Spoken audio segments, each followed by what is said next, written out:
Hi, my name is Karolina. I come from Poland and I am married to an Indian.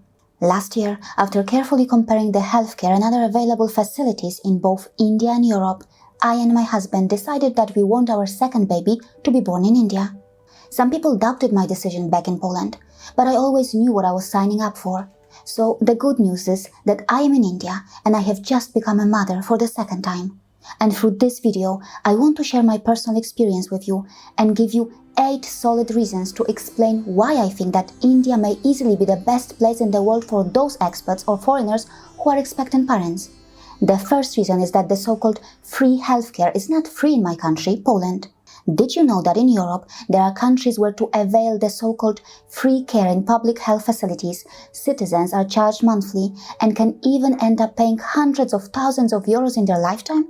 In Poland, every month, 9% of the monthly salary is deducted for health insurance, whether one visits a doctor or not.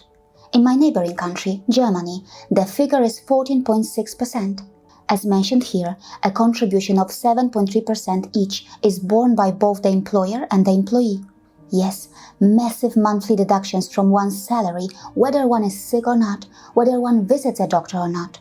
It is compulsory. Besides that, in Germany, they also charge this long-term care insurance, Pflegeversicherung, and there can also be the additional contribution or the Zusatzbeitrag. Of course, in Germany, one can go for private health insurance, but it is considered even more expensive. On the other hand, in India, citizens can get free care in public health facilities with no deductibles, co-payments or co-insurance. And don't forget that in India, private health insurance costs peanuts in comparison to what it costs in many Western nations. Just take a look at this. Reason 2. Abortion-related complications. As an expectant mother, you may hope that nothing goes wrong with your pregnancy. But what if things do go wrong and you need an urgent medical intervention? Catholic Church's religious view on abortion is well known, and of course, Poland is a devoutly Catholic country. It has been reported that due to fear or some other reasons, there are doctors in Poland who are too afraid to perform an abortion.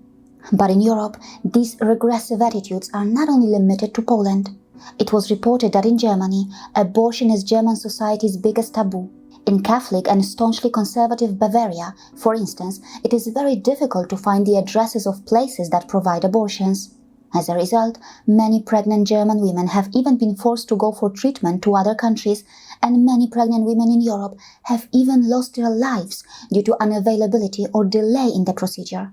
After all, how can we forget what happened to the Indian woman Savita Halappanavar, who was living in Ireland? On the other hand, the abortion laws in India seem to be way more progressive and liberal, and of course, right through my pregnancy, I felt much safer and calmer in India. Besides that, how can we ignore the ongoing anti-abortion violence in the so-called advanced Western countries, which has ended the lives of many? Reason 3 is the super affordable stem cell banking services that are available in India. More and more couples I know in Poland are so interested in preserving the umbilical cord through stem cell banking services, but perhaps only super rich people can afford that due to extremely high costs. For what I paid only around 700 euros in India for 99 years storage, one may have to pay up to 5 times or even more in Poland. And take a look at this. In Germany, just for 50 years of storage, it can cost 5,315 euros. As mentioned on this website, it can cost more than $6,000 for just 18 years of storage in the USA. If you want to store for longer, there can be an annual storage fee, and here on this website, it is $350 per year. How ridiculously expensive is that?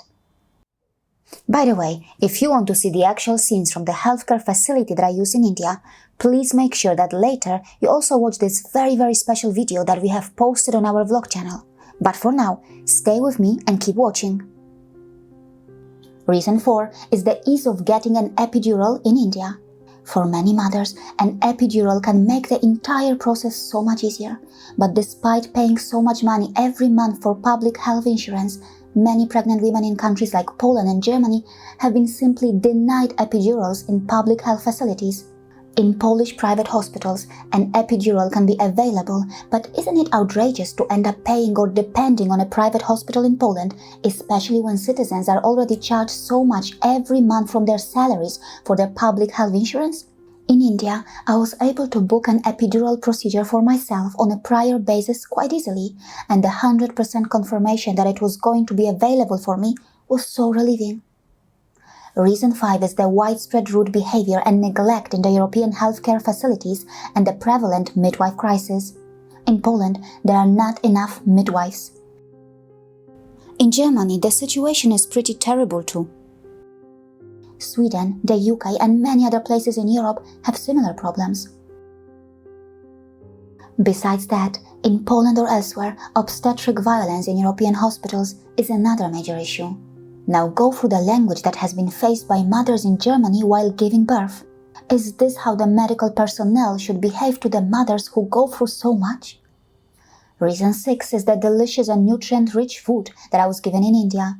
There was a great variety of vegetarian options to choose from, and not only that, even a nutritionist was assigned for me who personally made sure that I was getting the right nourishment. On the other hand, take a look at this picture.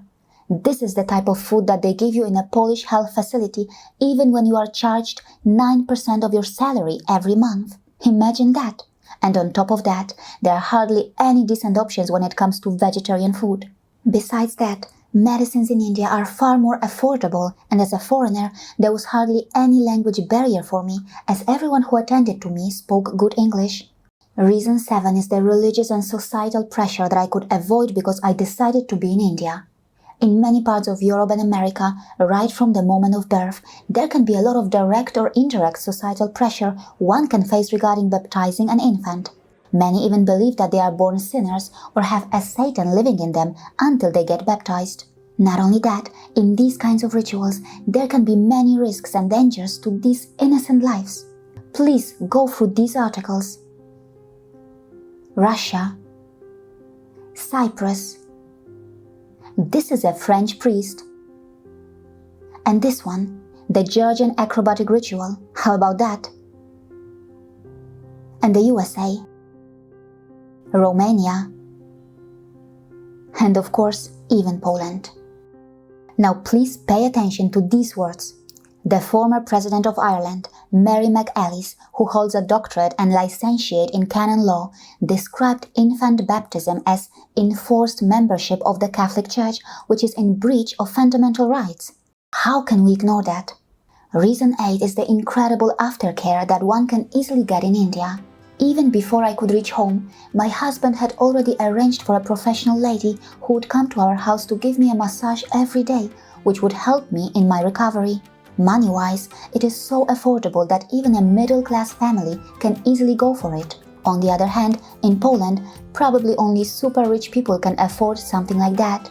Besides that, in my current situation, the Indian traditional Ayurveda drinks and remedies to strengthen my core system are helping me so much, something that isn't easily available in Poland and other European countries. It must be mentioned that India too has a big room for improvement when it comes to improving its public healthcare infrastructure. Even the private facilities in India need improvement, especially those which are located in rural or semi-urban regions. But then, at least India is not charging its citizens 9% every month from their salary. And at least citizens in India are free to go for private health insurance, which is so much more affordable than what it is in Germany or Poland. Once you have this private health insurance in India, it opens your doors to get treatment in so many world-class private health facilities all over the country.